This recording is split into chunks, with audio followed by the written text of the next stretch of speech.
ಗುರುಗಳ ಮನುಷ್ಯ ಎಂದಿಗಾದರೂ ದೇವರನ್ನ ನೋಡಬಹುದಾ, ಆತನನ್ನ ಸ್ಪರ್ಶ ಮಾಡಬಹುದಾ?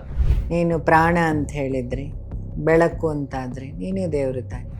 ಗುರುಗಳ, ನೀವು ಭವಿಷ್ಯವನ್ನ ನುಡಿಯುತ್ತೀರಾ ಅಥವಾ ಭವಿಷ್ಯವನ್ನ ತಿಳಿದಿದ್ದೀರಾ? ಜ್ಯೋತಿಷ್ಯ ಅನ್ನೋದು ವೇದಿಕ್ ಮ್ಯಾಥಮೆಟಿಕ್ಸಿನ ಮೇಲಿನ ಕ್ಯಾಲ್ಕುಲೇಷನ್. ಈಗ ಅಷ್ಟೆಲ್ಲ ತಿಳಿದವ್ರ ಸಂಖ್ಯೆ ಕಮ್ಮಿ. ಆಧ್ಯಾತ್ಮ ಪವಾಡ ಅಲ್ಲ, ಇಟ್ಸ್ ಎ ಸೈನ್ಸ್. ನಮ್ಮೂರು ದೇವಸ್ಥಾನದಲ್ಲಿ ಮರಿ ಕಡಿಲಿಲ್ಲ ಅಂತಂದ್ರೆ, ಕೋಳಿ ಕೊಯ್ಲಿಲ್ಲ ಅಂತಂದ್ರೆ, ಆ ದೇವತೆಗಳ ತತ್ವ ನೋಡಿ ಡಿಸೈಡ್ ಮಾಡಬೇಕು. 2 ವರ್ಷ ಸಂಪೂರ್ಣವಾಗಿ ಮಾಡ್ತಾರೆ ಅವರು.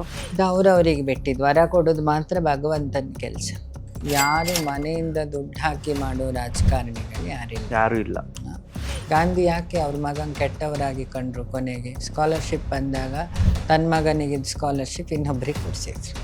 ಬಟ್ ಆದರೂ ಗಾಂಧಿಯನ್ನು ವಿರೋಧಿಸುವಂಥ ಜನ ಇದ್ದಾರಲ್ಲ ನಮ್ಮ ಸುತ್ತಮುತ್ತ.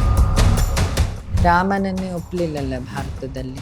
ಇವತ್ತು ಶಿವಪುರಾಣ ಓದ್ದೆ, ದೇವೇಗೌಡರು ಮಲಗಲ್ಲ ಇವತ್ತಿಗೂ. ಇದು ಪರ್ಸ್ನಲಿ ನಂಗೆ ಗೊತ್ತಿರೋದು, ನಾನು ನೋಡಿದ್ದೆ. ಮೋದಿ ಕೇದಾರಕ್ಕೆ ಹೋಗದೆ ಯಾವ ಡಿಸಿಷನ್ ತಗೊಳ್ಳಲ್ಲ.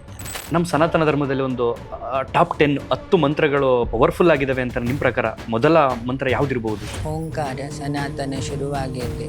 ಅಕ್ಷರ ಗೀತೆಯಲ್ಲಿ ಕೃಷ್ಣ ಹೇಳಿದ್ದಾನಲ್ಲ. ಹರಿಷಡ್ವರ್ಗಗಳು ಅಂತ ಹೇಳ್ತೀವಿ: ಕಾಮ, ಕ್ರೋಧ, ಲೋಭ, ಮೋಹ, ಮದ, ಮತ್ಸರಿ ಅಂತ. ಈ 5 ವಿಷಯಗಳ ಬಗ್ಗೆ ನಿಮ್ಮ ಅಭಿಪ್ರಾಯ ಏನು? ನಿಮ್ಮ ಜೀವನದಲ್ಲಿ ಈ 5 ಇದೆಯಾ? 5 ಇಲ್ಲದೆ ನಾನು ನಿನ್ನ ಎದುರುಗಡೆ ಕೂತ್ಕೊಂಡಿರೋದು ಕಮ್ಮಿ ಇರ್ಬೋದು ಅಷ್ಟೇ. ಜ್ಞಾನವನ್ನು ಜಾತಿ ನೋಡಿ ಯಾರಿಗೂ ಉಪದೇಶ ಮಾಡಲ್ಲ. ಸನಾತನ ಧರ್ಮ ಅಂದರೆ ಸತ್ಯ. ಇನ್ನೊಂದು ಕಾಸು ಎಣಿಸೋದಿಲ್ಲ, ಚಿನ್ನ ಧರಿಸಲ್ಲ. ಇದು ನನ್ನ ಪ್ರತಿಜ್ಞೆ, ನನಗೋಸ್ಕರ, ನನ್ನ ಪ್ಯೂರಿಫಿಕೇಶನ್.